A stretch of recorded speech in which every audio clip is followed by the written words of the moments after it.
இந்த அரிச்சந்திரனுடைய மன்னனுடைய ஆட்சியிலே தினந்தோறும் சேட்டிமணி விளங்க திருச்சங்கு நாதம் முழங்க அந்த தானம் பூதானம் வஜ்ரதானம் சொல்வதானம் இல்லை என்று சொல்லாமல் நல்லாட்சி செய்து வருகிறார். வாய்மை சொல் தவறாமல் நல்லாட்சி செய்து வருகிறார் அரிச்சந்திரனார். சட்டை கட்டி மந்திரியை பக்க பலகமாக வைத்துக் கொண்டு அறிவர் பெருமையோடு ஆண்டு வருகிற போது ஒரு நாள் தருணத்திலே இந்த சேட்டுமணி ஓசையானது சேட்டிமணி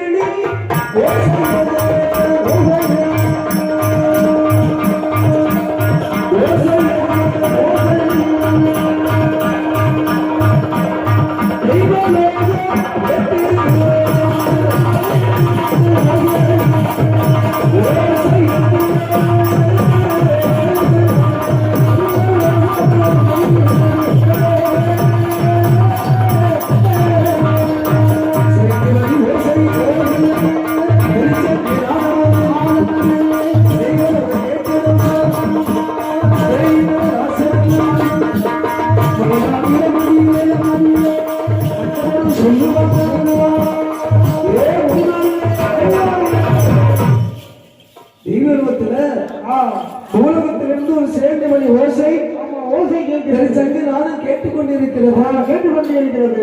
எங்கிருந்து ஓசை கேட்குது?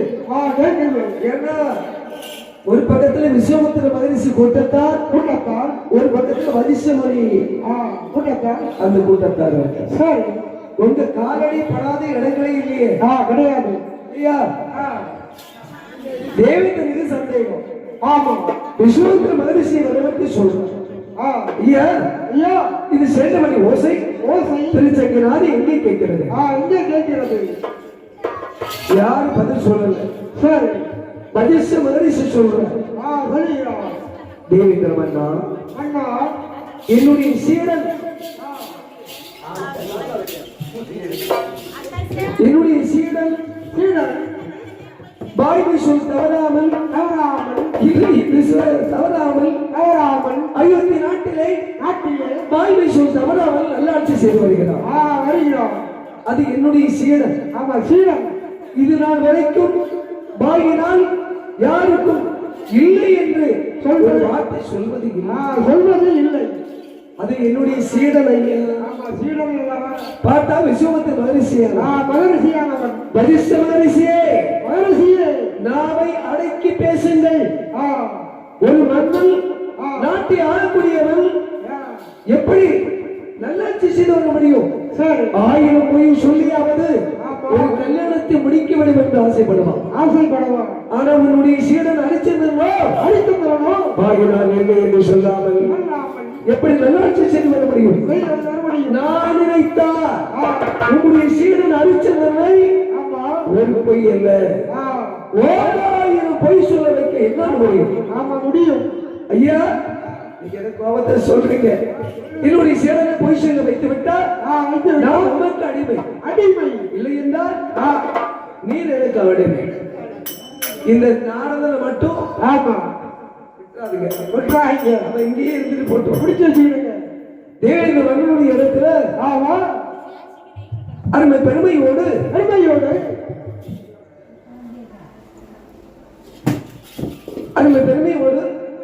இந்த தேவேந்திர மன்னன் இருக்கிறான். அப்படி இருக்கிறான். நாரதர் தேவலோகத்தில் இருக்கிறார். விஸ்வமித்திர மகரிஷி ஹரிச்சந்திரனை போய் சொல்ல வைக்க வேண்டும் என்பதற்காகவே ஒரு முனிவர் வேடம் கொண்டு தெய்வலோகம் விட்டு வருகிறார். தெய்வலோகம் விட்டு வருகிற போது ஹரிச்சந்திரன் நாட்டிலே இந்த விஸ்வமித்திர வருகை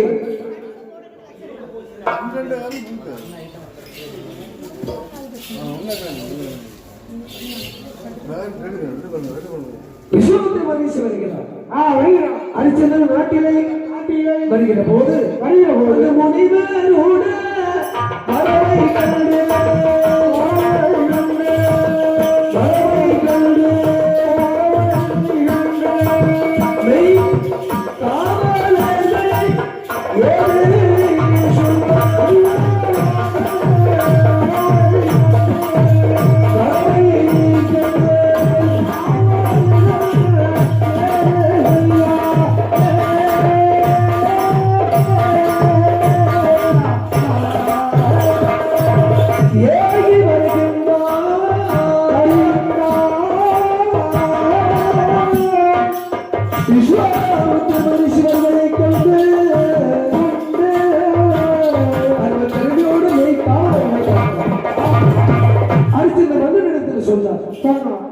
உடனே ஹரிச்சந்திர மன்னன் சிம்மசனத்தை விட்டு ஓடோடி வருகிறான்.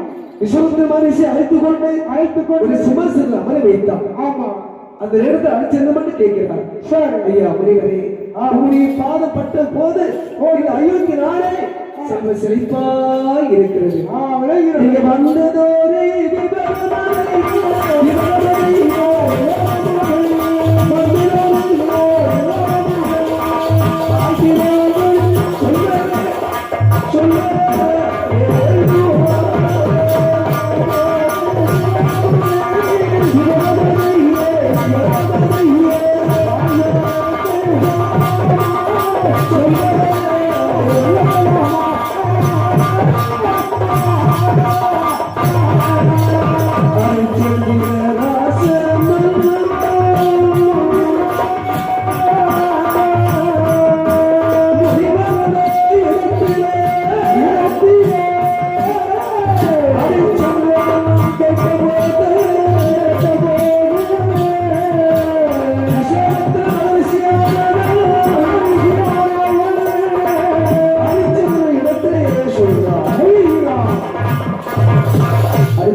வணக்கம். வணக்கம் ஐயா. எனக்கு ரொம்ப நாளா ஒரு சின்ன ஆசை. ஆசை ஐயா. என்ன ஆசை தெரியுமா? என்ன ஆசை ஐயா சொல்லுங்க. உலகம் சமநிலை பெற வேண்டும், உயிர் வாழ்வெல்லாம் நிலை வேண்டும். உலகம் சமநிலை பெற வேண்டும், உயிர் வாழ்வெல்லாம் நிலை வேண்டும். இறைவை காணும் மன வேண்டும், இறையே அதனை தர வேண்டும். உலகம் சமநிலை பெற வேண்டும், உயிர் வாழ்வெல்லாம் நிலை வேண்டும். இந்த உலகம் சமநிலை அடைய வேண்டும், உயர்வு தாழ்வில்லாத ஒரு வாழ்வாதாரம் வாழ வேண்டும். அதற்காக ஒரு யாகம் வளர்க்க வேண்டும் என்று ரொம்ப நாள் ஆசை. ஹரிச்சந்திரா, நான் வளர்த்து வருகின்ற யாகத்துல உனக்கு ஒரு பங்கு இருக்கணும்னு ஆசைப்படுறேன். சுவாமி, உங்களை என்ன வேலை கேளுங்க, நான் கொடுக்கிறேன். ஹரிச்சந்திரா, இல்லை என்றால் இப்போது சொல்லிவிடு, தாரு என்று இல்லை ஆபத்தப்படாது. ஹரிச்சந்திரா, உன்னுடைய பட்டத்து யானைகளை கண்கள் தெரியாத ஒரு குருடனை அமர வைத்து அவன் கையில் நெல் ஒன்று கொடுத்து நாணயத்தை அப்படி சுழற்றி வீசி எறிகிற போது அந்த முத்தானது இந்த பாறையில விழுந்து எவ்வளவு தூரம் எழும்புகிறதோ அவ்வளவு பண்பொருள் போதும் ஐயா. சத்தியத்தை மந்திரி வரவழைத்தான். மந்திரி, நீங்க தான் எனக்கு எடுபடி. இந்த முருகனுக்கு கொடுக்கக்கூடிய பொருளை தனியா வச்சு ஆட்டமிட்டு சம்மதித்தார். அப்படி வைத்துக் கொண்டிருக்கிற போது பார்த்தால் விசுவத்தை மகிழ்ச்சி. ஹரிச்சந்திரன் நாட்டிலே மாதம் மும்மாறி மழை பொழிந்து செல்வ செழிப்பா இருக்கிறதுனால தான் கேட்ட பொருள் தான் என்று சொன்னால் இந்த நாட்டை சீர்குலையை வைத்து விட்டார். எங்கிருந்து கொடுப்பார்? சூழ்ச்சி செய்தார். மலை விருதுகளை அயோத்தி நாட்டு அனுப்பி வைத்தார். அது விரும்பல்ல, நாட்டில் சென்று பயிர்களை அழித்து நாசகாலம் செய்தது. மக்களுக்கு எல்லா பொருளும் அள்ளிகளை தானமாக கொடுத்தார். அப்படி இருக்கிற போது இந்த மலை விருதுகளை கொண்டு வேட்டையாடி வருகிறார் ஹரிச்சந்திரன். மலை விரும்பல்ல விசுவத்திர மறுசீலத்தில் சென்று அப்பா, எங்க நிலைமையெல்லாம் பாருங்க, எப்படி இருந்த உடம்பு இப்படி சொல்லாம ஆயிட்ட அப்பா. இந்த பாருங்க, ஹரிச்சந்திரன் நாட்டுல போனதுக்கு எங்களுக்கு இது வேணும், இன்னும் வேணும். ஹரிச்சந்திரா, முதல் கோடல் முற்றிலும் கோடல் அல்லவா? இதை பாடி இரண்டாவது சூழ்ச்சியாக என் 2 பிள்ளைகளை உடனே பிறகு செய்து அனுப்பி வைக்கிறது. அனுப்பி வைக்க வேண்டும். அவருடைய ஞான தரிசனாரி 2 பெண்களை பிறகு செய்தார். 2 பெண்களும் நாட்டிய பேரொழி போல பிறந்து வராங்க. ஒண்ணு கருப்பு, ஒண்ணு சிகப்பு. ஆமா, நாட்டிய ஒண்ணுதான் வெள்ளையா இருக்கணும், ஒண்ணு கருப்பா இருக்கணும். அதுதான் கலை இல்லையா? எல்லாம் இப்ப ஆலம்பழத்தை உடைச்சு பாரு, சிகப்பா தான் இருக்கு. உள்ளாடி என்ன இருக்கும்? அது போல 2 பெண்களை பிறவி செய்து அயோத்தி நாட்டுக்கு அனுப்பி வைக்கிறார். அந்த 2 நல்ல பெண்களும் அயோத்தி நாடதிலே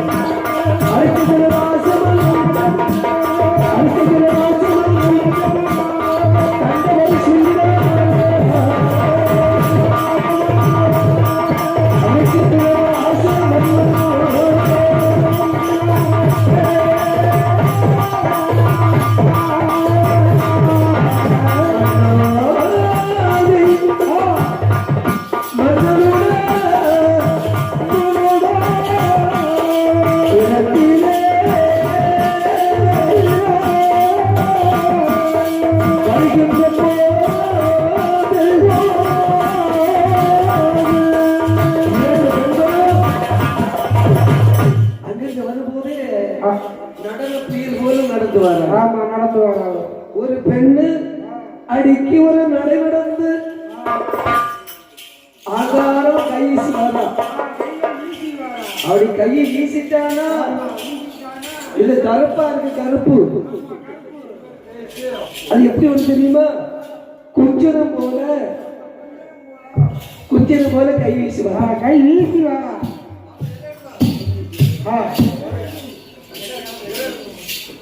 இரண்டு பெண்களும் அப்படி ஆடி வருகிற போது கவனங்கள் பார்த்தார்கள். அரிச்சந்திரன் சொல்றான், மன்னவா, இரண்டு பெண்கள் என்ன அழகா இருக்கு தெரியுமா? என்ன அழகா இருக்கு. நடந்து வரத பார்த்தாலே எங்களுக்கு மனசே நடக்குது. நடக்குது ஐயா. அழைத்து வாருங்கள். இரண்டு பெண்கள் அழைத்து வந்தார்.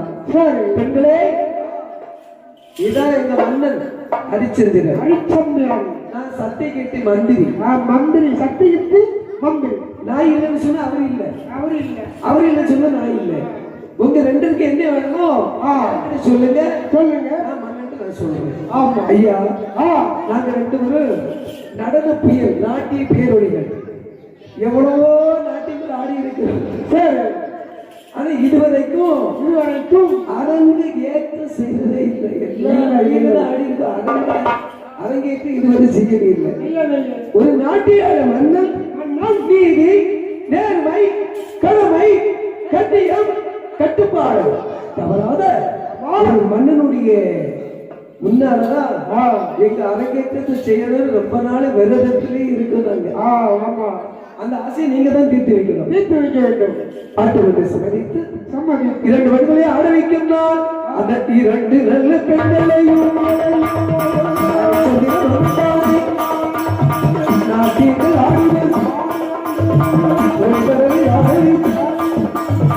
ஆடி வரும்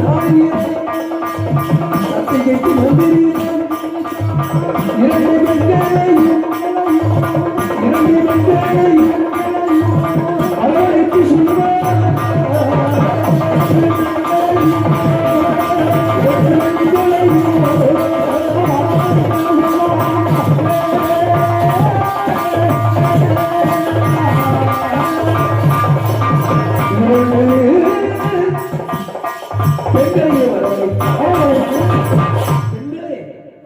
நீங்க இப்படி எல்லாம் ஆடுவீங்கன்னு எங்களுக்கு தெரியவே தெரியாது. என்ன ஆட்டம், என்ன பாட்டம், ஆட்டம் எப்படி இருக்கு? எப்படி இருந்தது? சபஸ், நல்ல ஆட்டம். சரி, உங்களுக்கு ஏதாவது பரிசு உங்களுக்கு கேட்டு கொடுக்கிறோம். ஆமா ஐயா, பரிசுக்காக உங்களை முன்னால ஆடவே இல்லை. ஆமா, அப்படி நீங்க கொடுக்க நினைச்சா உங்க கழுத்தில் இருக்க முத்துமணி மாலை இருக்கு, அதை பரிசாக கொடுங்க. ஐயா, பெண்களே, இது நாட்டு மக்கள் சொத்து. இன்று நான் சிம்மாசனத்தில் இருக்கு, அது எனக்கு உரிமை. ஆமா, நாளை இன்னொரு இல்ல. அப்படியானா அந்த பூச்சக்கரை கொடியை பரிசாக கொடுங்க. சரி, ஏமா, இதுவும் நாட்டு மக்களுடைய சொத்து. நாட்டு சொத்துக்கு எல்லாரும் கொடுக்க முடியுமா? முடியாது. அப்படியானா எங்க ரெண்டு வரையும் நீங்க கல்யாணம் செய்து கொள்ளுங்க. சட்டை கட்டி மந்திரி பார்த்தா பெண்களை, நீங்க பெண்களை பேரையடா. ஏற்கனவே மன்னனுக்கு கல்யாணம் ஆகி பையன் இருக்கா. லோகிதாஸ் சொல்படி தவறவே மாட்டான். லோகிதாஸ். ஆமா, ஒரு மகன் இருக்கா.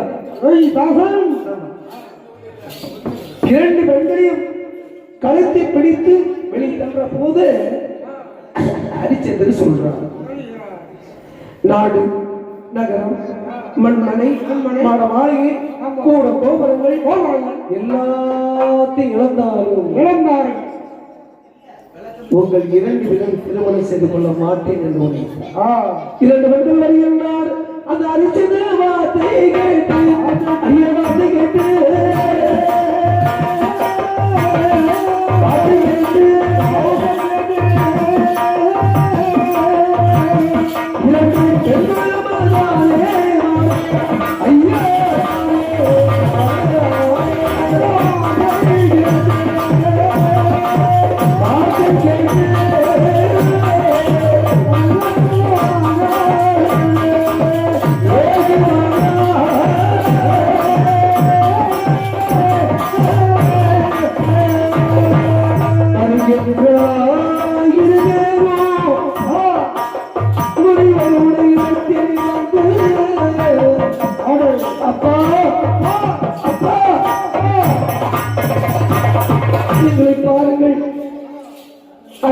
முன்னாலே சென்று காட்டி ஆடினோம்.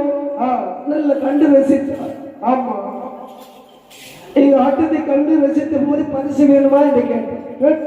நாங்கள் கேட்டோம். ஆமா. அதை தர மறுத்து விட்டார். சரி. ஆனால் எங்க 2 பேரையும் திருமணம் செய்து கொள்ளுங்கள் என்று சொன்னோம்.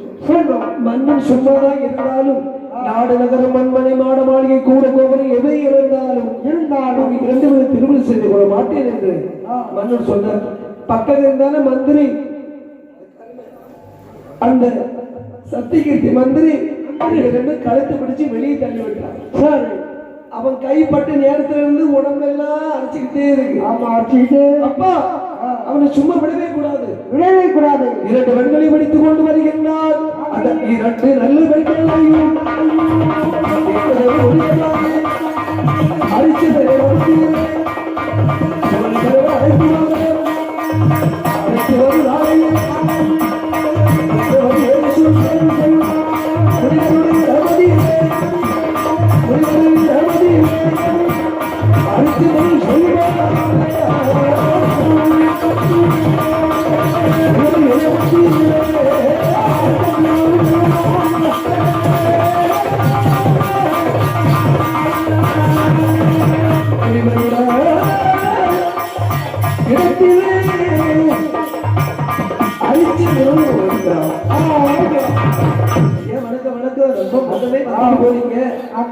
படிக்க வந்திருக்கேன். எதுக்கு?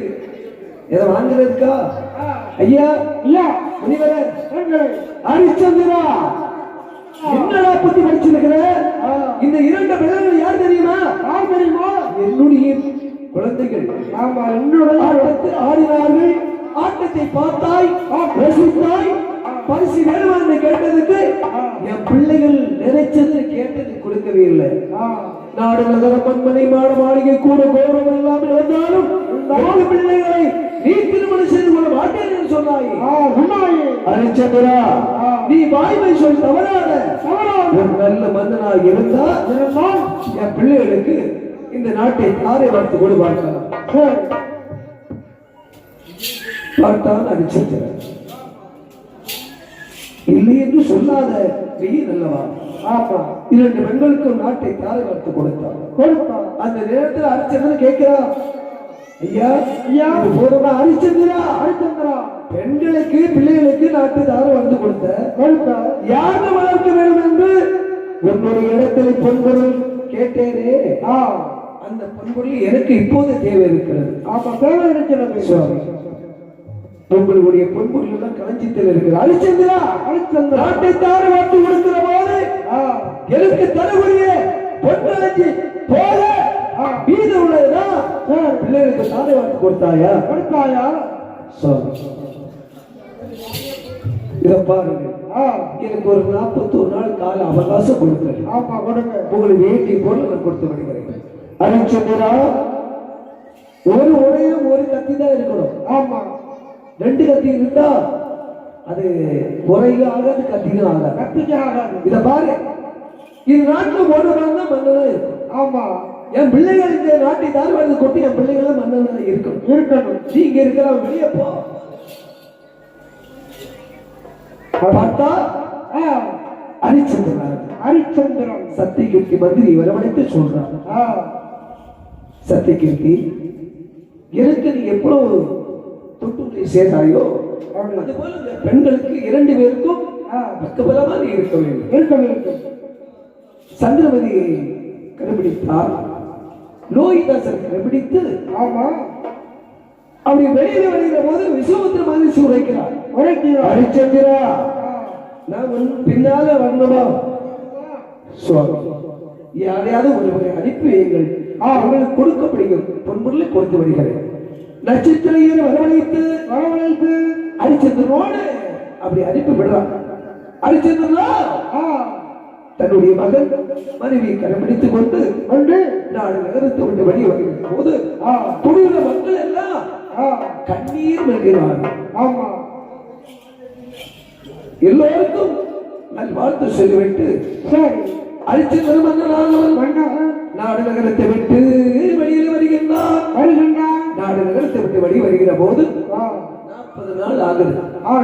ஒரு நாள் மட்டும்தான் காவல் இருக்கிறது. விஸ்வநாத சூழ்ச்சியால சூழ்ச்சியால ரோஹிதாசனுக்கு வயிற்று வச்சு தாங்க முடியல.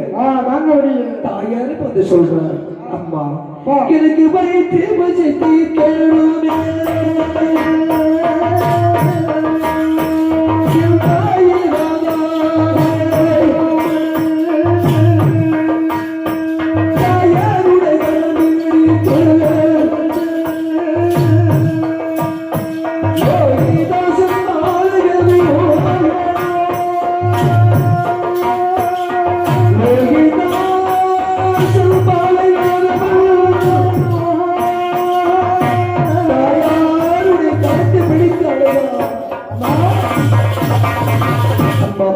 என்னுடைய வைத்தியத்தை தீர்த்துக் கொள்ள வேண்டும் என்று ரோஹிதாசன் உரைக்க ஹரிச்சந்திரனோ தன்னுடைய மகனுடைய பசி தீர்க்க வேண்டும் என்று பலமான வனத்திலே காய்கறிகளை தேடி வருகிறான்.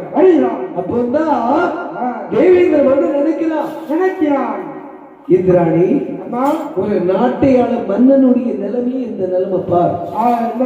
இந்த நேரத்துல அவனுக்கு நம்ம உதவி செய்யணும். வேடுவத்தி கோலத்தை கொண்டு தங்க நல்ல தட்டினை காய்கறிகளை கொண்டு வந்து ஹரிச்சந்திரன் மறுபடியும் வழியில் வருகின்றார். அந்த ஹரிச்சந்திரன்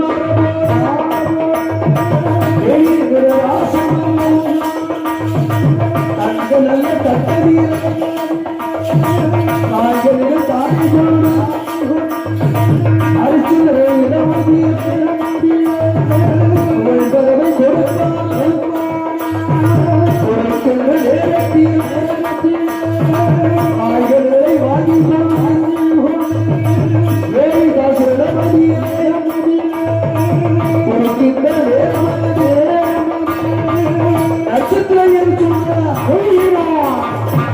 ஹரிச்சந்திரன் உன்னுடைய மகனுக்கு பசி வந்த உடனே காய்கறி கொண்டு கொடுக்கிறீங்க.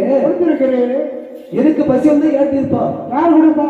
ஹரிச்சந்திரா, நான் மட்டும் என்னுடைய வீட்டுல இருந்திருப்பேன்னு வச்சுக்க, மனைவி தங்கமான மனைவி, பச்சை கிளி போல அழகா இருப்பான். சாப்பாடெல்லாம் வச்சுட்டா அட்டி பிடிக்காது. அப்படிப்பட்ட சாப்பாடு சாப்பிடும் போது பக்கத்துல வந்து நீங்க அதை சாப்பிடுங்க, இதை சாப்பிடுங்க, நெய் சாப்பிடுங்க, தயிர் சீல் சாப்பிடுங்க, ரொம்ப ஒரு செழிப்பா இருப்பாங்க. அப்படிப்பட்ட மனைவியை விட்டு உன்னோட வந்து இவ்வளவு போல் இழுத்து விட்ட அழிச்சுங்களா, இந்த கலியை கூட நான் சாப்பிட கலியை வாங்கி சாப்பிடலாம். சந்திரமதியோ தன்னுடைய மகனுடைய இடத்திலே மகனே லோகிதாசா சற்று பொறுமையாக இருடா. எப்படியாவது அம்மா உன்னுடைய வயிற்று விசை தீர்த்து விடுகிறேன். 41 நாள் ஆகுது. நட்சத்திரம் சொல்றா அனுச்சந்திரா, இப்போது இல்லை என்று ஒரு வார்த்தை சொல்லுவேன், நான் சென்று வரேன். சுவாமி, ஒரு நாள் இருக்குல்ல, அந்த கால அவகாசம் கொடுங்க. சந்திரமதி சொல்றான், சுவாமி, அந்த முனிவருக்கு கொடுக்கப்பட்ட பொற்பொருளை கொடுப்பதற்காக என்னை பக்கத்தில் இருக்கும் காசிமாநகர் சந்தையில என்னை விற்று விலைக்கு கொடுத்து அதில் கிடைக்கும் பொருளை முனிவருக்கு கொடி என்று சொன்னார். மனைவி அமைவதெல்லாம் இறைவன் கொடுத்த வரப்பிரசாதம். நல்ல ஒரு மனைவி அமைந்தது ஹரிச்சந்திரனுக்கு மட்டும்தான். தான் பட்ட கருத்தை தீர்க்க வேண்டும் என்பதற்காக தன்னையே விற்று விலைக்கு கொடுத்து அதில் கிடைக்கும் பொருளை முனிவனுடைய கருத்தை தீர்க்க சொன்னார். அந்த நேரத்துல ஹரிச்சந்திரன் சொல்றான், சந்திரமதி என்ன வார்த்தை பேசுறேன் சுவாமி, காலம் போய்கொண்டிருக்கிறது, நேரம் நிறை கொண்டிருக்கிறது.